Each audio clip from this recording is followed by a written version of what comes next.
So, a couple small things first. One, I've added the late days for Project 3. Who's done with Project 3, by the way? Not that bad, right? Okay, not that bad, not that bad. Cool. Do get it started, but it's not too bad. So I've added the late days. If you'd like to use your late days on that, you can. Cool. Get that in. That's on, I believe, Wednesday is when I made the due date. So get that in before the end of the week for sure, because that's the final day of classes is the last late day. I can't go beyond that. I'm actually not allowed to let you guys submit stuff beyond that, I believe. They have to give you the reading day. Anyway, so today we're going to be doing a final review. I've decided, I've seen a couple comments from people, I've gotten a couple comments from people saying that they feel really lost on this, and I've decided to trim the last topic in lieu of more review. So we're going to do final exam review both today and on Wednesday. As long as I am able to, I will be making a final practice exam. I'm going to be doing the grading first. If I have time between that, I will make a final practice exam for Wednesday. For you guys to work on, and then we will probably go over that on Friday. Friday will also serve as a review, and hopefully we'll have a couple fun questions for you to work on. Yeah? Oh yeah, my final exam, I put in a request for it to be on Monday at 6 p.m. It hasn't gone through yet, but I'm like 90% sure it will. I'll tell you for sure on Wednesday. Yeah. But yeah, probably, no wait, not Monday, what am I saying? The exam's on Monday. It's on Sunday, sorry. Yeah, okay, SI session. Keep me speaking. Yeah. Next Sunday that's coming at 6 p.m. Yeah, so hypothetically there's going to be an SI session on Sunday. Hopefully that sounds good. Yeah, cool. So go to that. If you want to cover any of this, go to office hours. If you're feeling lost at all in this class, come to office hours. This is sort of the last chance for it. We'll be hosting extra ones. In fact, after class, both today and Wednesday, I am going to be staying after to just do a little bit of review if anyone wants it. If there's any particular topic you want to cover, do stay for that. Yes? Oh, also, if anyone's confused, especially on runtime analysis stuff, I spent a lot of time on the 2 worksheets that I have on just complexity theory and stuff. So I don't know, I would like to look at those. Yeah, sounds good. Sounds good. You can post all that on Piazza if you'd like to too. I have also added on Piazza, you might have seen this post if you check it all the time. I've added the pages from the review that we're doing today that I've written. I've put these on Piazza. If you'd like to review them, they're there. We're going to be going through them verbally today, so you can see it that way. But if you'd like to reference them, they're all online on Piazza.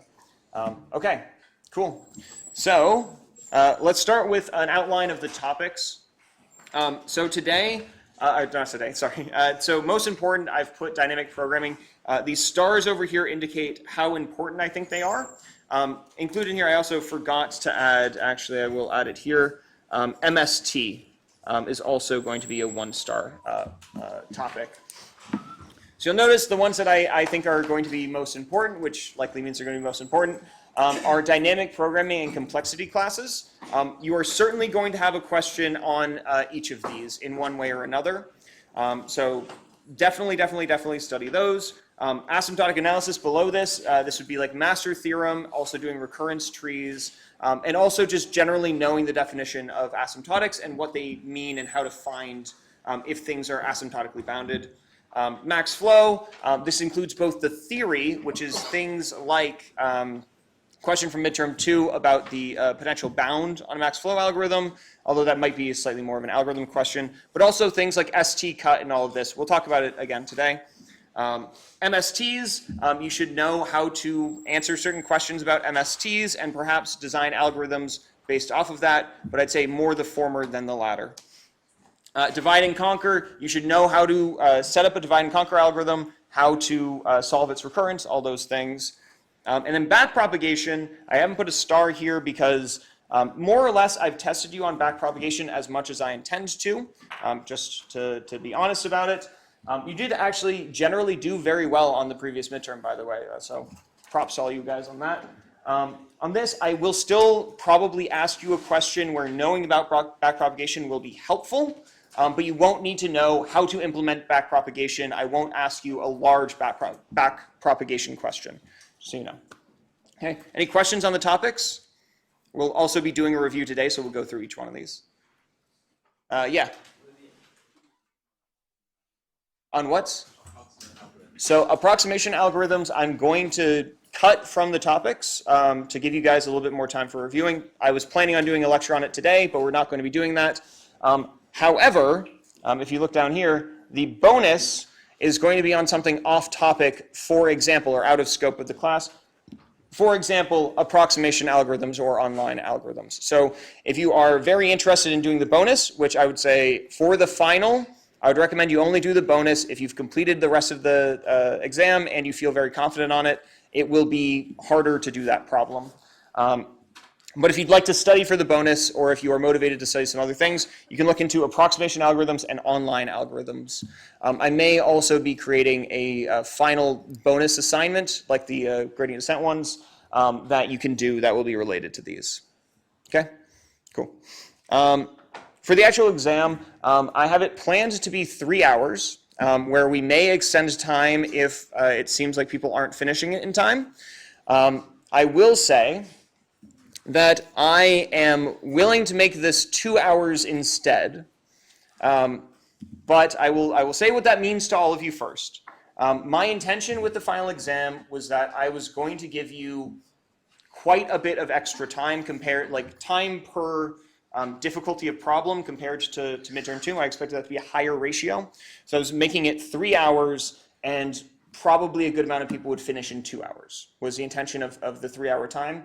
But if I make it a 2 hour exam, then it would probably be more like the exam is 2 hours. One of these topics would get cut in some way or another, and probably people would finish at 1.5 hours to 2 hours. It's hard to write an exam that's too short. That's like very short. That covers the material. So I will say, I think that doing the 3 hour exam will result in a higher average, but is more stress, obviously, on all of you. So I'm going to let you vote on this. I haven't written the exam yet, so I can still pivot, but I'll let you guys decide this one. Think if you prefer 2 or 3 hours, and now if you would prefer 2 hours, raise your hand. Okay. I think if you'd prefer 3 hours, raise your hand, just to make sure people aren't sustaining. Okay. We'll do the 3 hour exam. I will confirm with you all that is what's happening on Wednesday.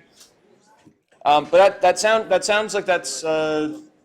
That's good. Okay. Any last questions on all of this? You'll notice I said that there's going to be some amount of short answer or multiple choice. I'm considering doing entirely multiple choice. I'm still deciding on that though. And then we're going to have 3 longer form questions similar to what we had on the midterm. It'll be pretty similar. Yeah. Yes, question. It is weighted by the number of stars up here, basically, I would say. Yeah. Yes. Yeah, cheat sheets allowed. It's fine. I'd say probably the main things that would be helpful are probably definitions, which we'll go through today, master theorem, and then perhaps a few of the max flow algorithms and their runtimes. Again, will be covered in this. What I have covered in here is what I would recommend. Yeah. What's the upper bound on it? I would say upper bound is about an interview question. I've talked about what an interview question difficulty is like throughout. I would say I would expect that anyone in this class could get a reasonable solution within 1 hour to it. Like every person should be able to, as long as they have learned the material reasonably well. Any other questions?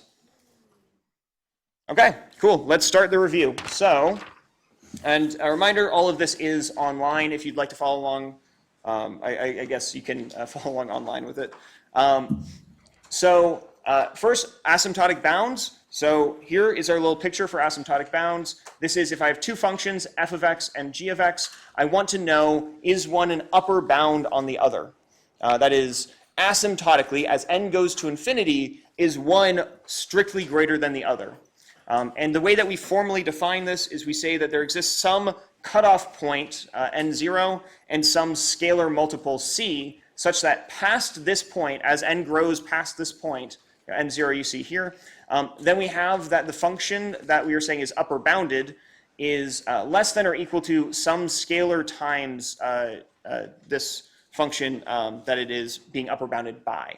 So you can see here, there is some portion of the time where f of x is larger than g of n, but past a certain point, then it is only g of n is greater. And I also could scalar multiple these if I'd like. Asymptotically, we don't care about scalar multiples. That's not really the factor. We care about if things grow exponentially versus polynomially versus linearly, because as n goes to infinity, those all behave very differently. We can have different orders of magnitude that we're able to actually compute.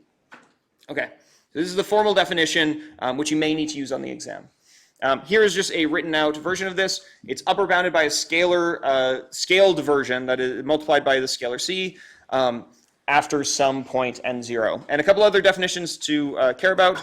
So if f of x is upper bounded by g of x, that means that g of x is lower bounded by f of x. So this symbol here, which kind of looks like a floor, that's why I draw it that way, we can say that those are like reverse properties, or inverse properties. You can imagine the lower bound very similarly as n approaches infinity. We say that what is lower bounding is strictly lower than the thing it's lower bounding. Okay, so we have the idea of lower bounding, and then we have this idea of tight bounding, which is just that something is both upper and lower bounded.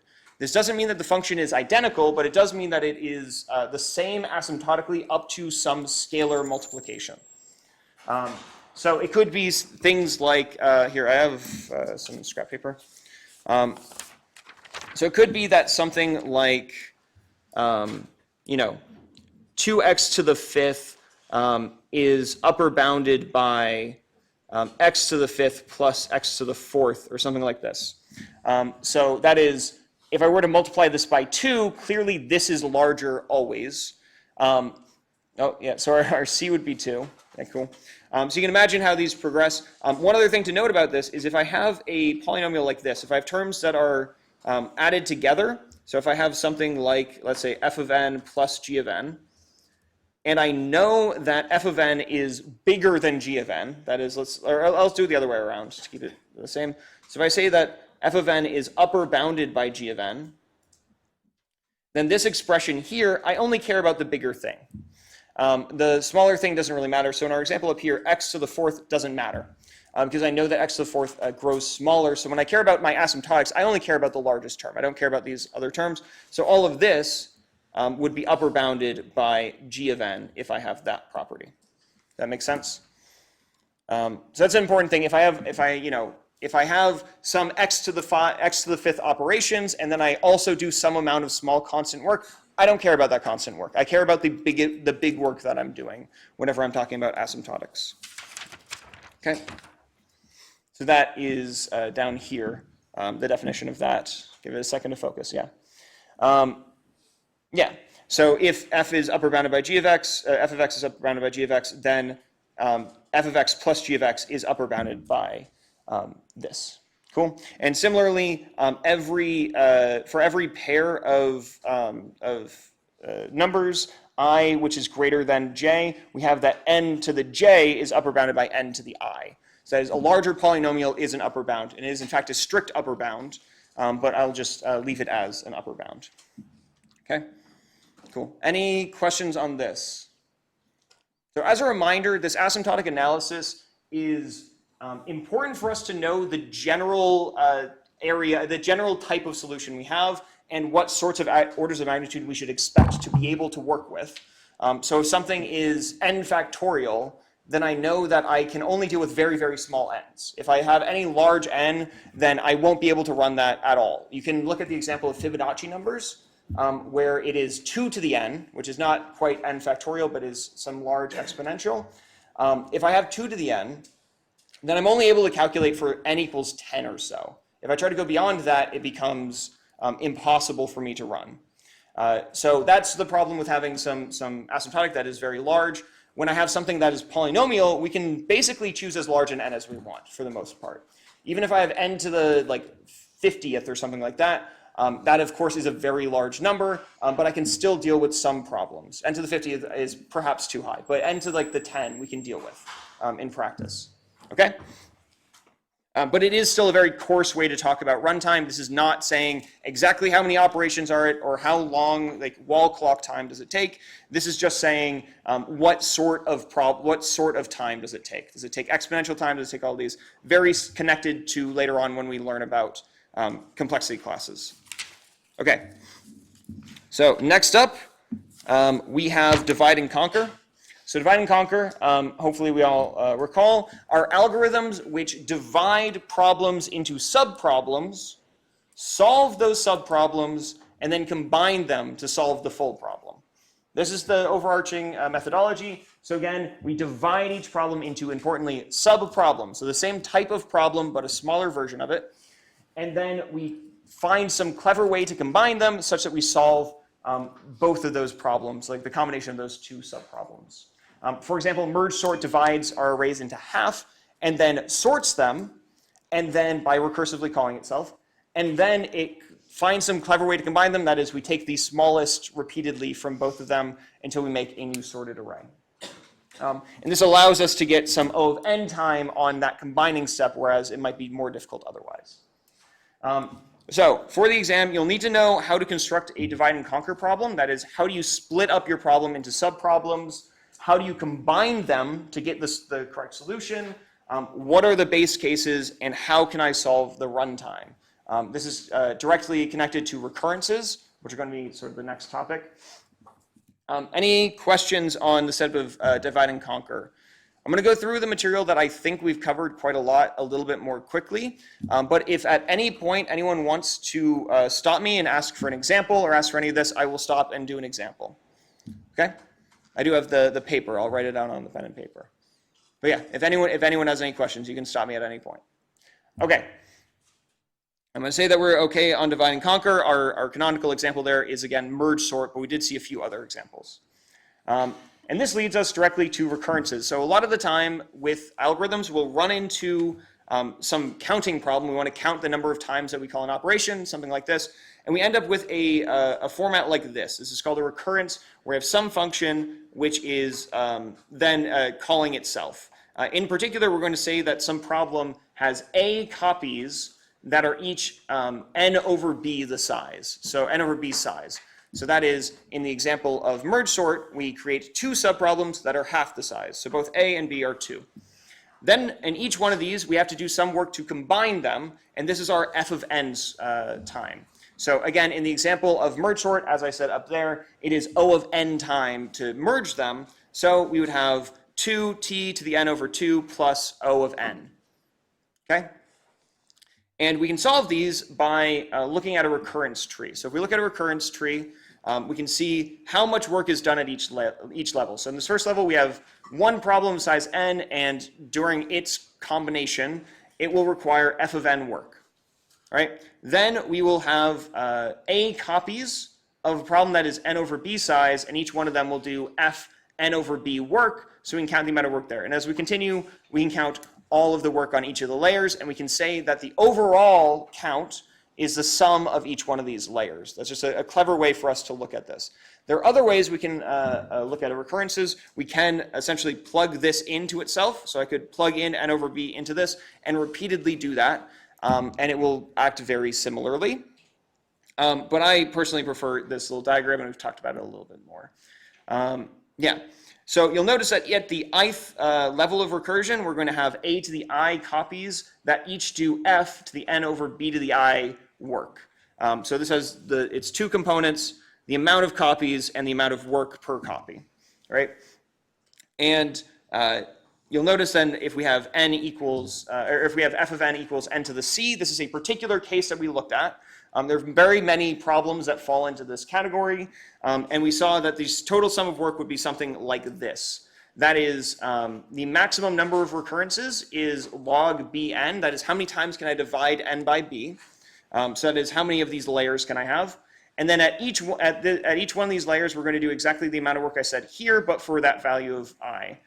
So this is the same thing, except now I've plugged in f with n to the c, and it's been exactly this. Okay, and if we have this format, we can use a master's theorem. If we have this format where f of n is equal to n to the c, then we can use master theorem.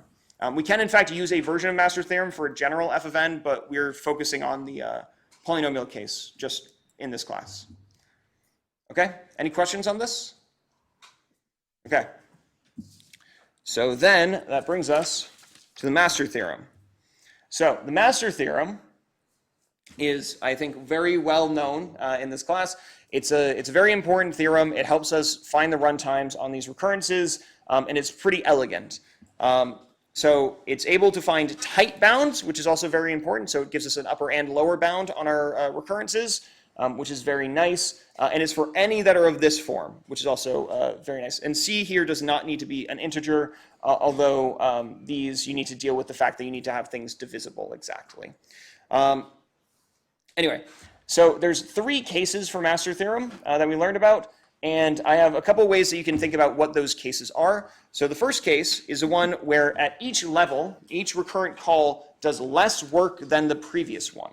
And it turns out that with this sort of recurrence, the amount of work it does, like less work it does, is a polynomial factor less. Meaning what we had where we added all those things together and we had a bigger polynomial, it means we can drop all the small polynomials. So in fact, when we have this case that is top heavy, let's say, that means the amount of work is lesser in each layer, and it means that all we need to consider is the top layer. So that is, we only need to consider how much work is done on the very first call, which is n to the c. It's just f of n. Remember, it is a recurrent call, and then it is some amount of work, and this amount of work is going to be the most we do by a polynomial factor. So we'll just say this is the amount of work we do. Okay? Cool, so that's the first case. It gets smaller as I recur. The amount of work I do per recurrence goes down. And we can represent that as, or we can figure out if it is happening by looking at a over b to the c. This comes from the fact that this entire expression, if I look at this n to the c up here, and if I were to plug in these values, this a times n over b, and then n to the c, I'll see that the amount of work I do will scale by this amount. So this is the amount that it will be multiplied by each one of these times, and if it's less than 1, it's getting smaller each time. Okay? Cool. So that'll be just n to the c. Then we have the more interesting case. This is the case that we've seen quite a bit on our exams and also in our algorithms. This is where it does the same amount of work in each level. So you can visualize that as just, it's the same amount of work each time, and we can calculate the amount of work done total, basically like a rectangle. We multiply the amount of times that the amount of recurrences that I have by the amount of work in each one of those recurrences. I just need to multiply them. So this has 2 components. It has the n to the c work that's done on each one of them. If they're all the same, then they have to be the same as the first one, which we know is n to the c. And then there's going to be log bn layers here. This is, again, how many times we can divide n by b until we hit a constant value.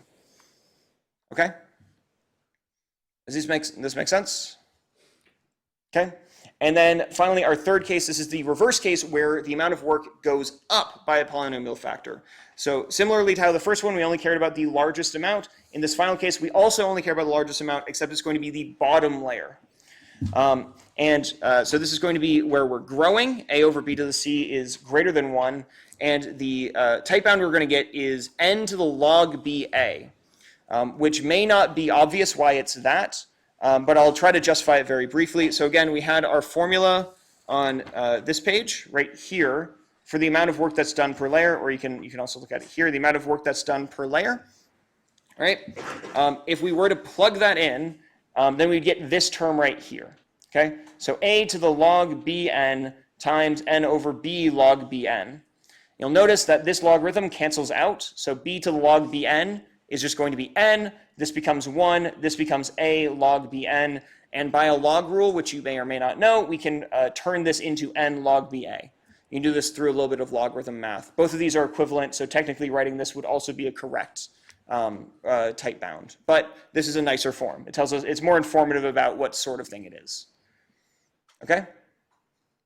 Any questions on this? Okay. Okay. Yeah.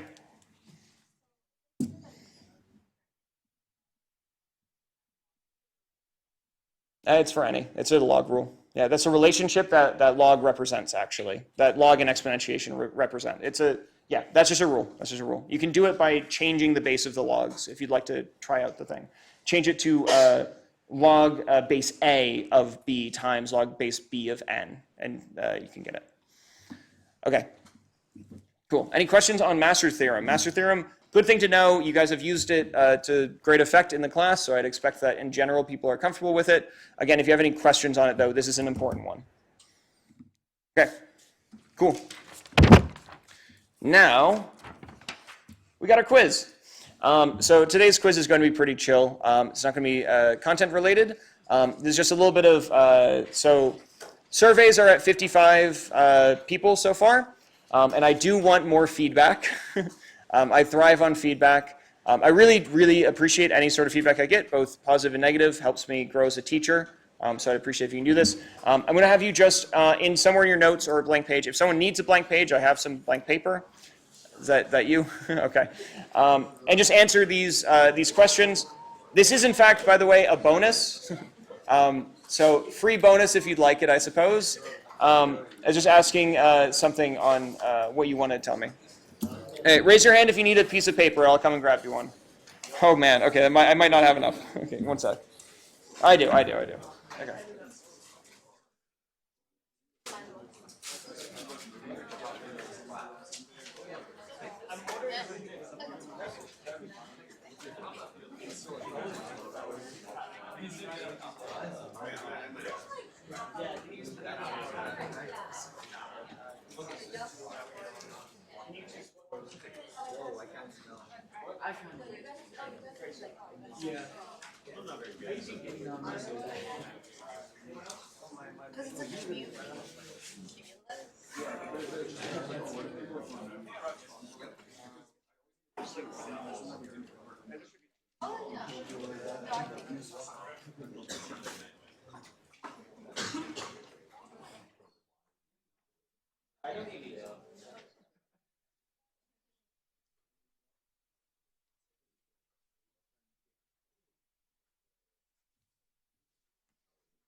Sorry.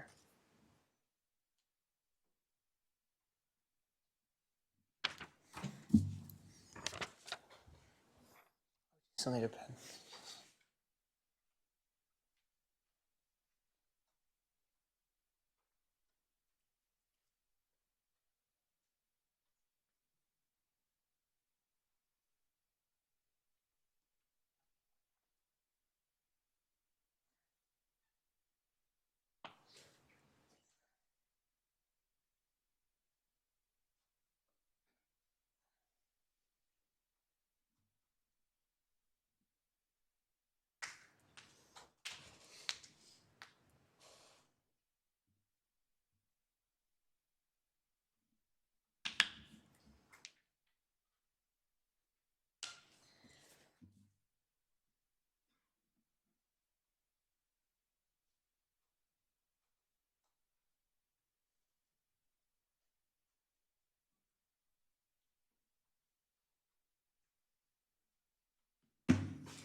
Okay.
I feel like wait.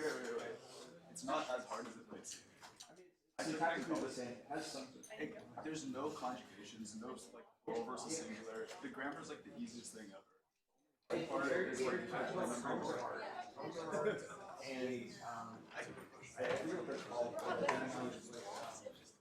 I have two glasses. I have a particular pronoun for glasses. Oh, the classifiers. Yeah.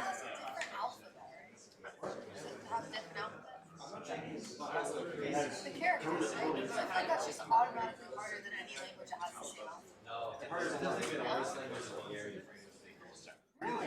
I'd be surprised.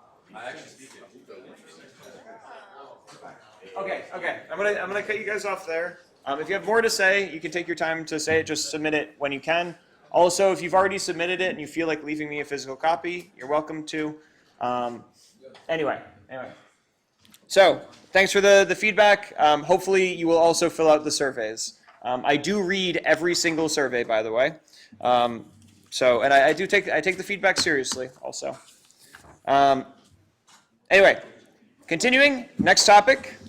Next topic is network flow. I need one of the pens back. Actually, do I have one? I have a third pen. I'm good.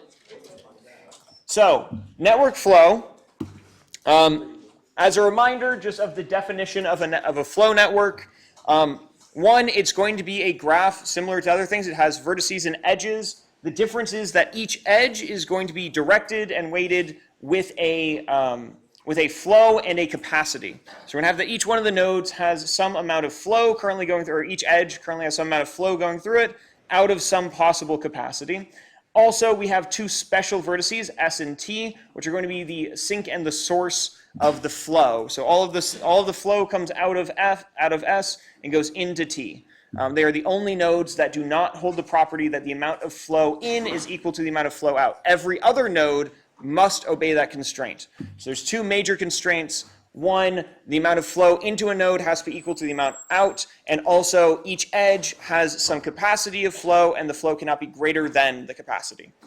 Those are the two main constraints of a flow problem.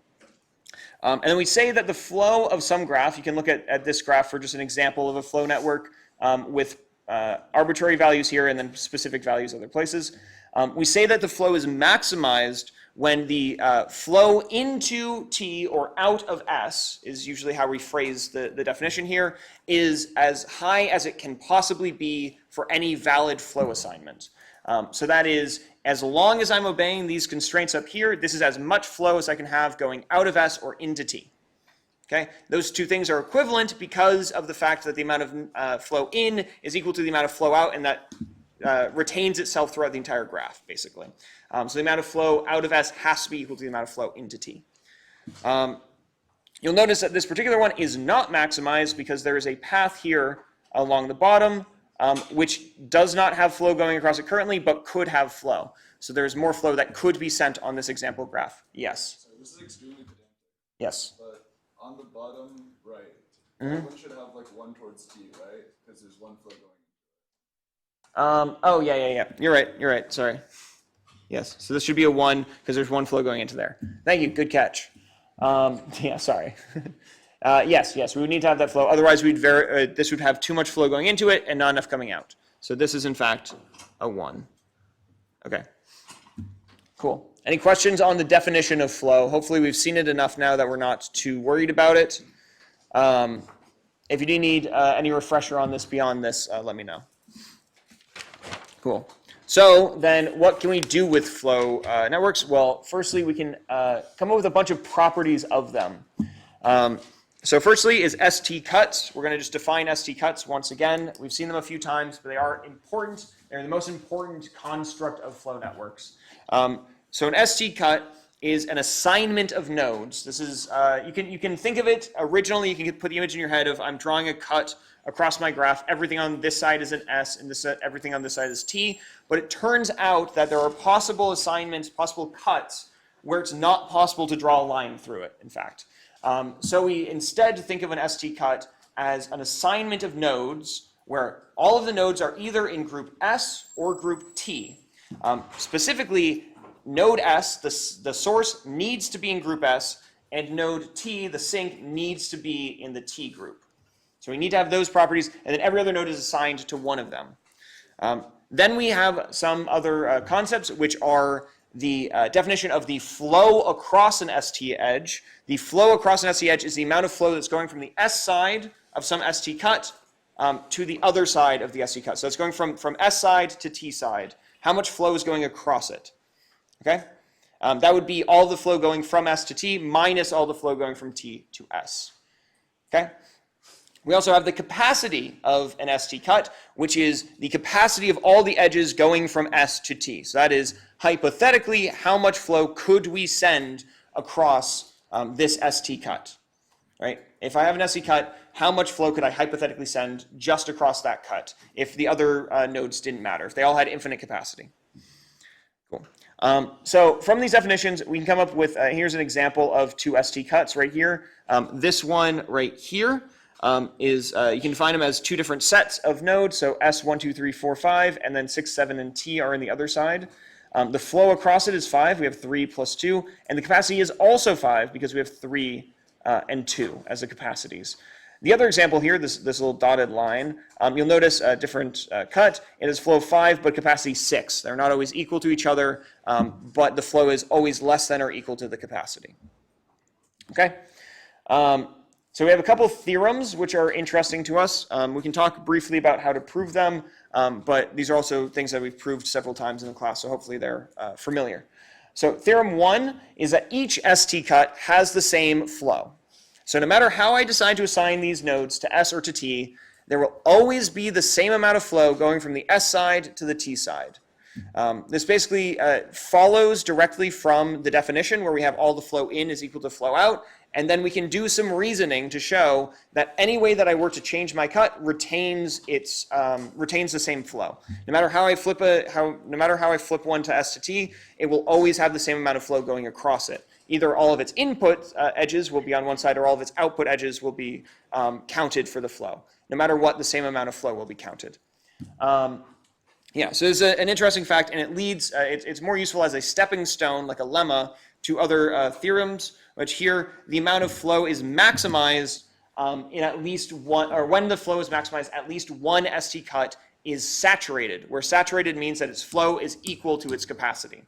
So every one of the edges, every one of the forward edges from the S to the T side have to have flow equal to their capacity in at least one ST cut. And in fact, we will show that ST cut, by a corollary of these, we say that the max flow of the flow network must be equal to the minimum capacity, or the capacity of the minimum capacity cut.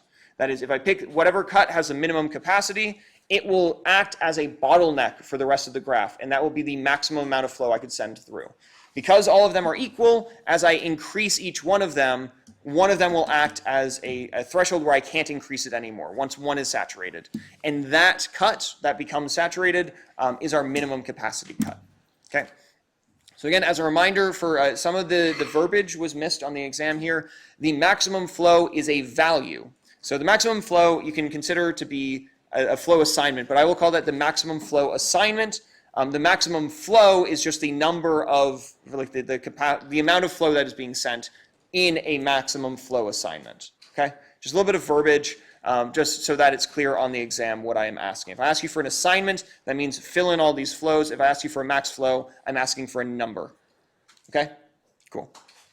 All right, this is max flows. This is some of the theory that we have. Answering questions like this, if I ask you a question about ST cuts, this would be what you should expect the theory question for max flow to be about. Is if I give you some ST cut, could you prove some property about it? Could you answer some question? Could you prove a lemma or a theorem? Something like that. Okay? Any questions on this? I'll give it a second.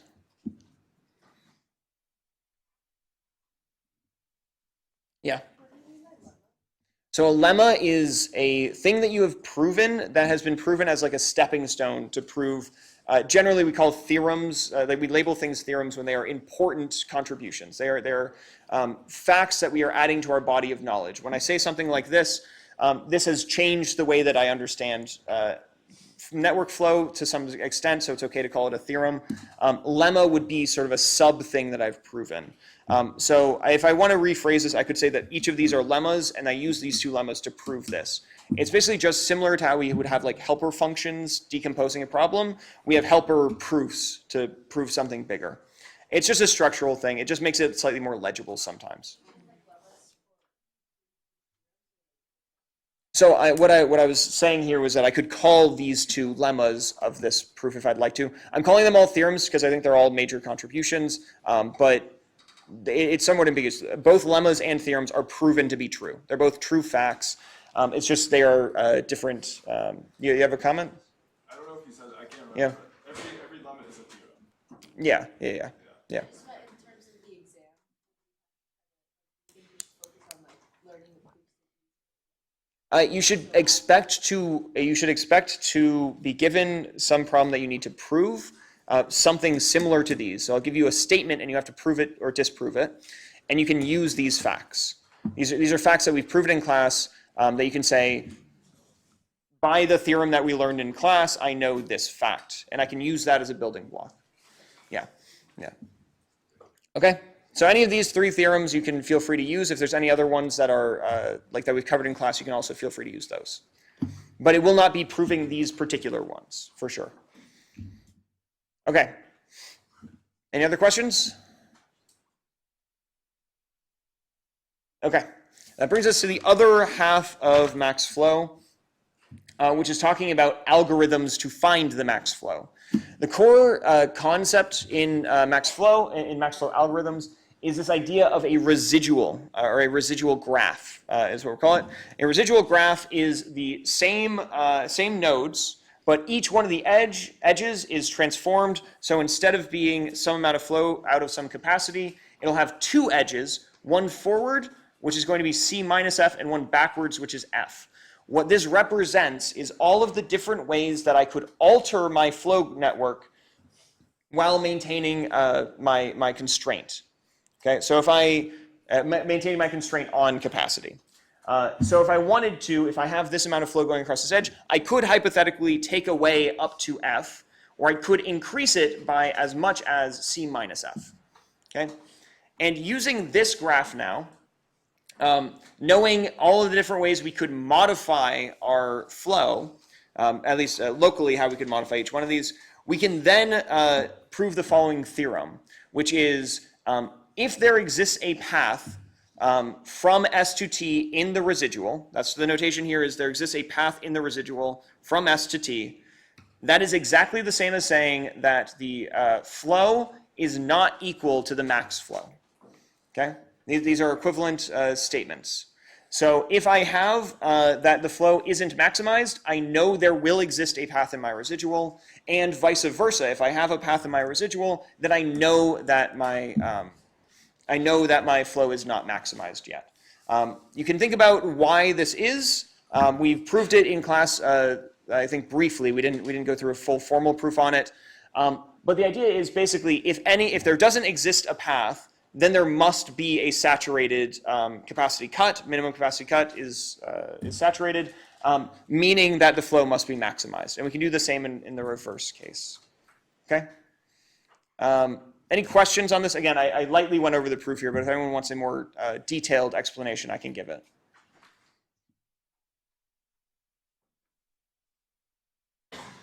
Okay. Okay.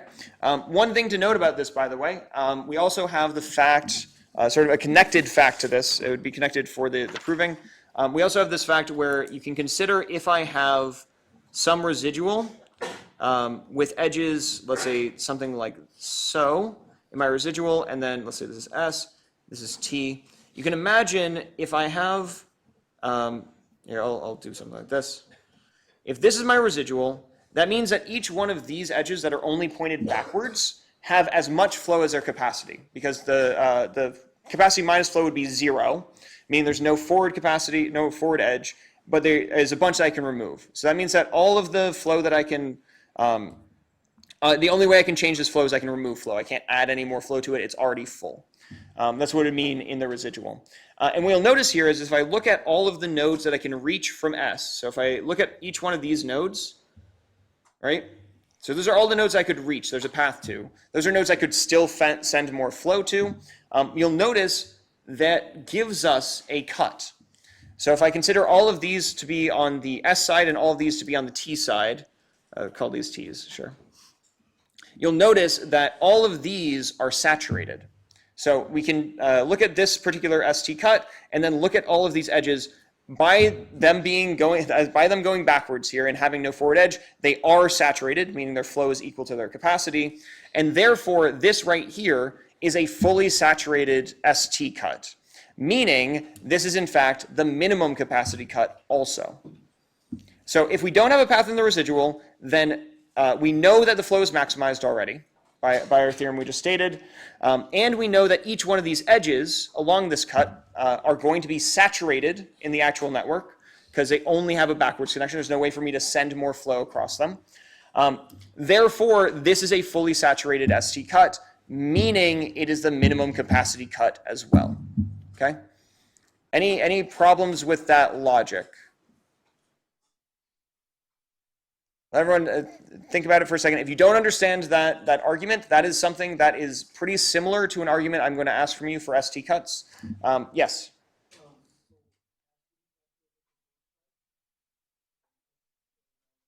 So I'll just as a reminder of saturated. No, it's all good. So saturated edge means that the flow is equal to the capacity. So this is F is equal to C across this edge. That means if I take my residual, if you remember the definition of residual over here, then my C minus F cut is going to be 0, right? So that there's no way for me to send any more flow forward because it's already saturated. So it's only going to have connection backwards. So on here, I found each one of these edges that are going backwards only must be saturated. They must be saturated going forwards because it's the only way for them to only have a way to have backwards. You can imagine all of these might still have backwards connections too because they're not saturated. But they actually, in this case, they can't all be this way because they have to have some that are empty. Anyway, but there is, like these have both directions perhaps because they have ways to send forward, ways to take back still. But all of these, because I've defined this as the nodes that I can reach from S, right? This side as being the nodes I can reach from S, then the things I can't reach necessarily only have backwards connections. That make sense? So this must be saturated edges. Therefore, this entire cut is saturated. And because we know that the max flow is equal to the minimum capacity, the capacity of the minimum capacity cut, then this is, in fact, the minimum capacity cut. And also, the capacity along this cut is the max flow. Cool? All right. So those sorts of arguments with max flow, you should expect to be able to do at least moderately formal proofs like that. You should be able to use these facts to build off of each other. Yeah. Cool. So other topic for network flow, last thing on them, is the algorithms. So in particular, how we find a max flow of one of these, we can think of the most simple algorithm, which is by this definition, gives it to us. What we do is we can just repeatedly augment the original flow graph by finding a path from S to T in the residual. So you find that path. I know that that path represents some way that I can increase the flow, because a path forward is ways that I can push more flow, or that I can change the flow in that direction. And I can just augment my original graph by finding the minimum amount of flow that I can push through that entire path. So if I had something in my residual like, let's say, S, then 2, so there's a possibility of sending 2 more flow this way, then 1 from here to here, and then 2 from here to T, then I would have my augmenting path would be 1, 1, 1, because the minimum amount, or the maximum amount that I could send along this path is equal to the biggest, or the smallest bottleneck along the path. I can't send 2 along each one of these edges because this one would become oversaturated. So I can only send 1 along each one of them. Okay? And by doing this, just repeatedly doing this augmentation, we do an augmentation, then we create a new flow network, and then we create a new residual, and we repeat that over and over and over and over again until we don't have a path in our residual. And again, by this definition, we know that means we have found a max flow assignment. The runtime of this we found also to be the maximum flow times VE, or V plus E, sorry, V plus E. We can also remove this V because V is going to be strictly less than E in the cases that we care about. And this is going to be the number of iterations at max we need to run, and then the amount of time it takes for us to find one of these augmenting paths. We'll say in general that this is going to be DFS because, as we recall, changing to BFS changes the algorithm sum, or the analysis sum. Okay, and the reason that this is equal to Fmax is it's possible for us to have a graph where we augment only by 1 each time. There exists a path in the residual every single time we construct one that has exactly 1, its bottleneck is size 1. So we only increment 1 time each time we do all of this. Our flow only increases by 1 until it reaches max flow. Okay, so that's Ford Fulkerson. For the record, by the way, this bound right here was the one that we could use in the midterm 2 max flow question. So it asks you if we had each node has, or one of them was Both of them you can use this, but one of them was if I have degree limited to 5 and capacity equal to 1 for all my edges, what you'll notice is that limits the max flow to be 5 because the amount of edges going into T is at most 5. You can, or out of S is 5 if you prefer calling degree that way. And then each one of them is only going to take O of E time to find. So in fact, it was just O of E for the short answer. Just in case anyone's curious on that. It's a bit of a tricky question, but that's where it came from. You'll notice the other max flow algorithms will have different bounds that don't rely on Fmax here. All of the rest of them also have this bound, are also upper bounded by this. So I could say for any of them that it's the minimum of whatever bound I found for them, and also this one. So for example, the next algorithm, which I'll just pull up right now, which is Edmond-Karp. This one, the only modification it makes from Ford-Fulkerson is that it just takes the shortest augmenting path always, rather than, say, the highest capacity one or just an arbitrary one. Arbitrary one is what Ford-Fulkerson is. And just making the small modification allows us to say instead that it is O of V E squared. We did a whole analysis of this. I'm not going to repeat that analysis. It's a little bit involved, but if you want to, you can review the lecture notes. But we basically bounded the number of iterations to V times E, and we were able to find that similarly, we could just find the shortest path in O of E time. So we just multiply them together. But this is also the minimum between the Ford-Fulkerson bound and the VE squared. Similarly, each one of its iterations must augment by at least 1. So we can say that it has the same, it has this bound also. So it's both of them. We can just take the minimum of them. Okay, so there's cases where one's bigger and one's smaller, but in the cases we care about in the real world, the max flow is not a bounded entity. So we'd expect it to be hypothetically very large, and because of that, we would usually write it this way. But it depends on your problem. There's some problems where you might know the max flow. Okay. The other algorithm that I think is worth reviewing is Dinix. So Dinix is the slightly more involved algorithm. I've removed push relabel from this review. I think it's more important for you to understand that there's multiple different algorithms with different bounds than it is for you necessarily to know all of them. Dinix, I'm going to say though that you should know at least superficially. You should be able to explain what it is. You don't need to necessarily make deep proofs about it though. So the difference in Dinix is we're going to be, when we find a residual, instead of just finding a single augmenting path, we're going to find augmenting paths until we can't add any more augmenting paths. This is what we call a blocking path. So we're going to find them all at once, a bunch all at once. Then we're going to augment using all of them. But notably, we are also not doing this on the regular residual. We're doing it on a layered residual. Layered residual just removes all edges that go from a node that is further from S to a node that is closer to S. In particular, if you were to consider, you can think about, like I'll draw another graph. If I had nodes like this, say something like this,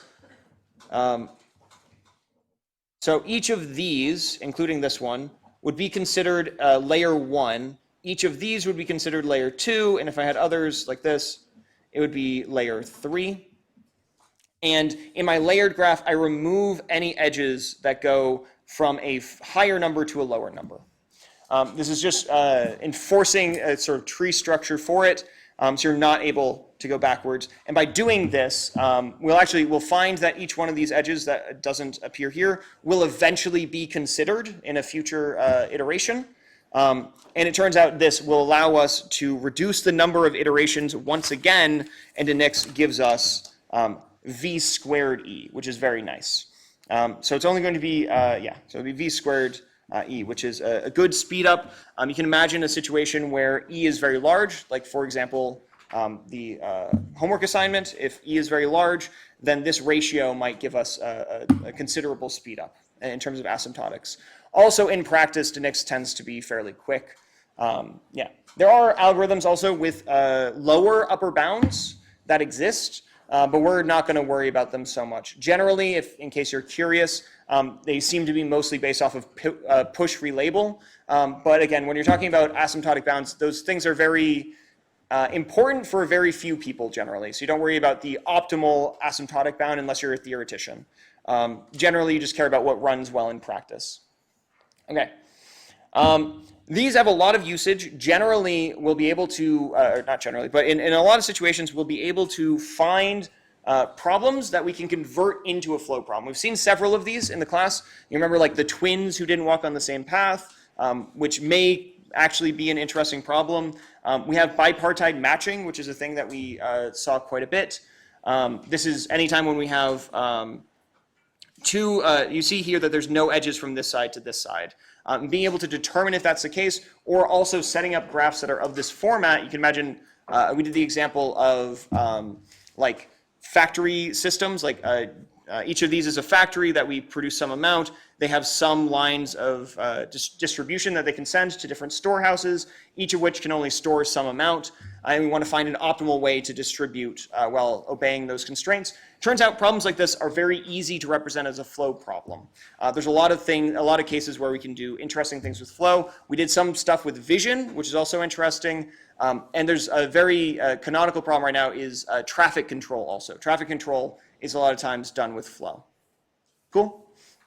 So a lot of use cases. The real reason you're learning flow at all is it's, one, graph problems are becoming more and more important, and there may be some interesting usage of them that I might not foresee that you might run into.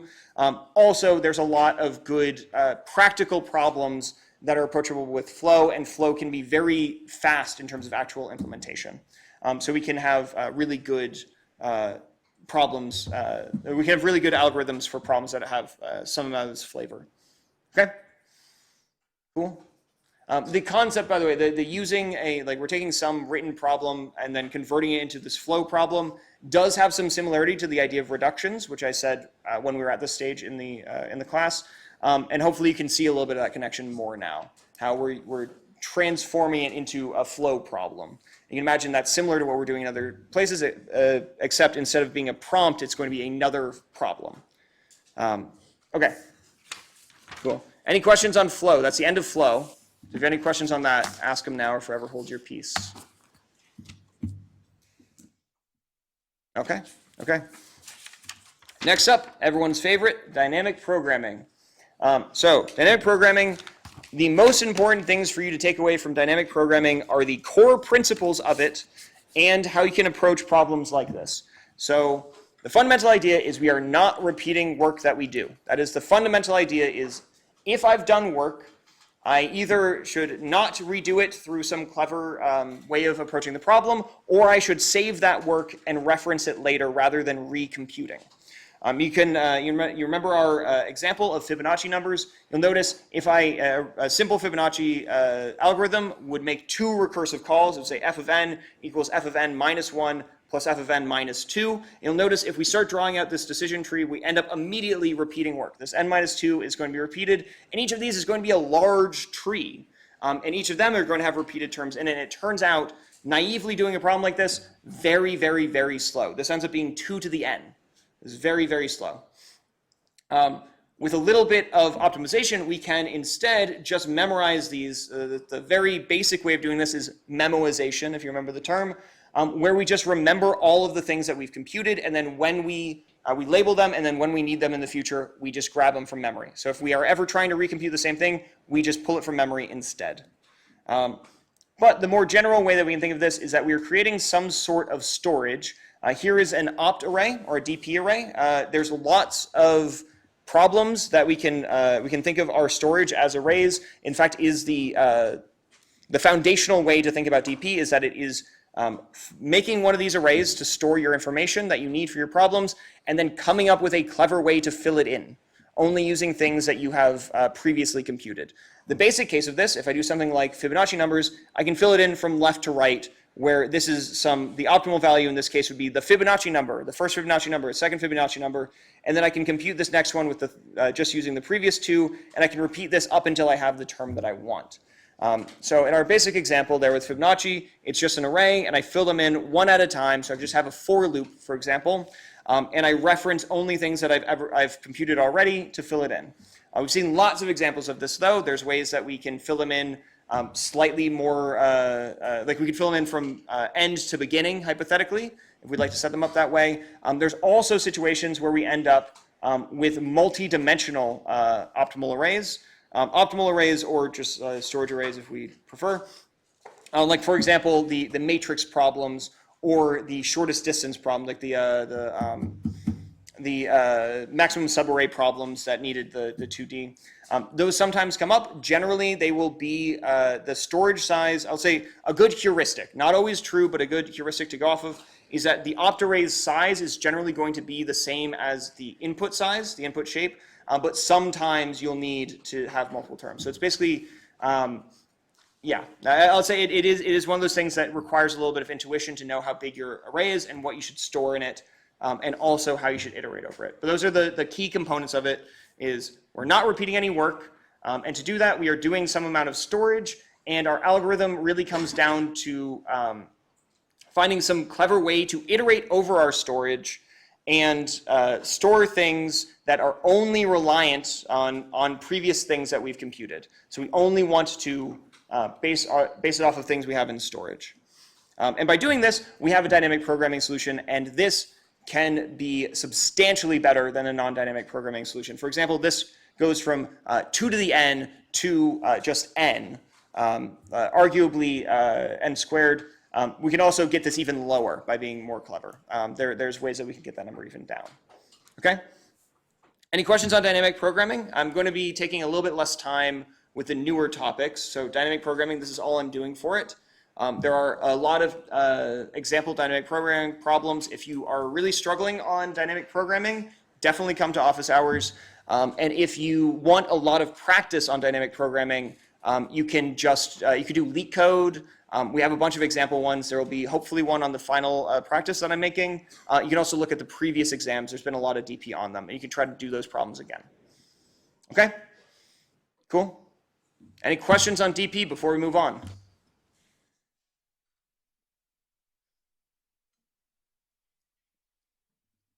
I'm going to give it one more second. This is an important topic. Hopefully I'll get at least a question.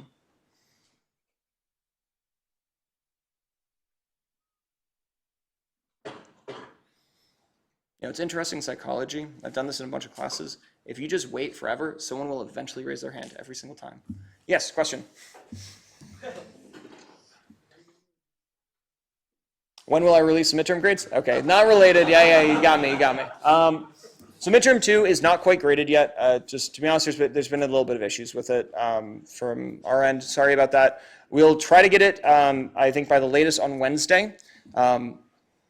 Just personal stuff has come up for our graders, and it's made it difficult. Sorry. Yeah. Is it possible for the have a small size thing? Yes, it is possible. In fact, Fibonacci, we can do that. We can just store the 2 most recent. So that's a good segue here. We care both about the runtime and about the space. Increasingly, we actually care about the space in real-world algorithms. It's always been a thing, but now it's a real constraint. You can imagine for, say, AI, for example, is very limited by the amount of memory you have. So you can notice that it is actually impossible for you to run some of these neural network models on hardware that doesn't have enough memory. And this is a very real constraint. It's a thing that people really have to deal with.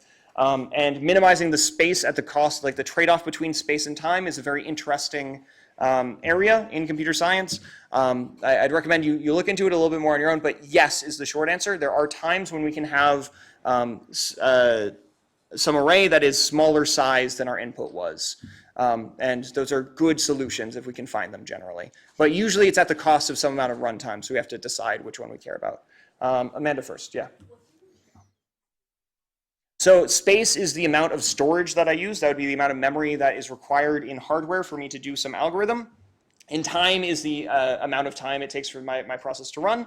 And the trade-off between them, we will generally find that there are situations where I could use more space to reduce the runtime, or vice versa. But generally, it sort of is a, here, I'll try you a little curve real quick.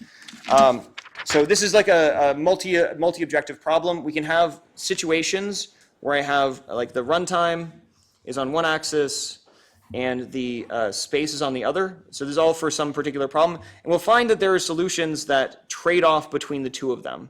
So you'll notice all of these, they will land on, this is called a Pareto front, by the way. It's an interesting bit of theory, but not relevant for the class. If you want to look it up online, it's a good thing to know. But the Pareto front is sort of the multi-objective frontier. So you'll notice like this could, for example, be like, let's say it's n squared runtime, but has constant space, right? So I only need a single digit, but it requires more runtime, whereas this might be, let's say, linear runtime, but has also linear space. And in between here somewhere, we might have something that is like n log n runtime, and like log space, right? So you can see that none of these are objectively better than the others. Like I can't say that one has better runtime and space, but there's a trade-off between the two of them. And this is something we come across a lot in theoretical computer science. And it turns out, in fact, there is some pretty deep theory here that shows that this trade-off is very real. There's an interesting paper that came out somewhat recently that quantified this and in fact said that we can decrease, I believe it was decrease space quadratically in time. So you can get more space back by reducing time than you can the other way around. There's things like that. I might be misquoting it, by the way. Don't take that as a fact. But there's interesting theoretical results like that too. Yes? How do you spell the name of this thing? This? Yeah. Oh, this is so this is a Pareto. Yeah, I think it's just Pareto. Pareto frontier. Yeah, if you're curious on reading that, my dissertation is on the topic. That's why I'm talking about it, but it's not something I expect you to know for this class. Yes? Yes, it's possible that we could have something here that's just a bad solution. Or I guess in this case, it would be a good solution since we're minimizing. There could be something outside of it. But if it was like this, then we'd say that this one is optimal in this case. Or it wouldn't be exactly optimal, but it would be better than the Pareto frontier. If we reversed all of these, if I did like 1 over space, 1 over time, then this would be sort of the curve that is the best, and there could be things that are worse than it. Yeah. So generally, space will upper bound time, because if we're using n squared space, if we're actually using n squared space, then we need to iterate over that space somehow, and that will take n squared time. So generally, we can say that space is an upper bound, but it isn't necessarily the case. I could allocate more memory than I need. It would be bad algorithm design probably, but there's ways that I could come up with algorithms where we have higher runtime than we do space, but there's almost certainly a way that we could optimize it down. Space is the lower bound. Yes, sorry. So it means if I have that much space, I need to use that much runtime. Generally, if I'm actually using all that space, I need to iterate over it. Yeah. Thank you, yeah. Cool. So, yeah, sorry, that's a bit of a tangent, but any last questions on dynamic programming? Again, important topic. If you are still unsure about dynamic programming, this is something you should practice. This is something that I don't know how long this is going to remain the standard, but interviewers absolutely love this topic. This is basically everyone that I know who's gotten a technical interview has gotten a dynamic programming problem. So it's one that is at least immediately very useful for you to review. Are we hitting the time? Is that the noise? Okay. Last thing real quick. So last thing, I'm just going to show this diagram before we go. So this is the complexity. There's another diagram of it, just for you to, again, see that it is sort of a nested hierarchy. That is, P is a simpler class than all these other ones. And here are some definitions. All of this is on the guide online also, so if you'd like to look at those, you can. All right, I'm going to stay after if anyone wants any extra review, but otherwise, see ya. See you on Wednesday.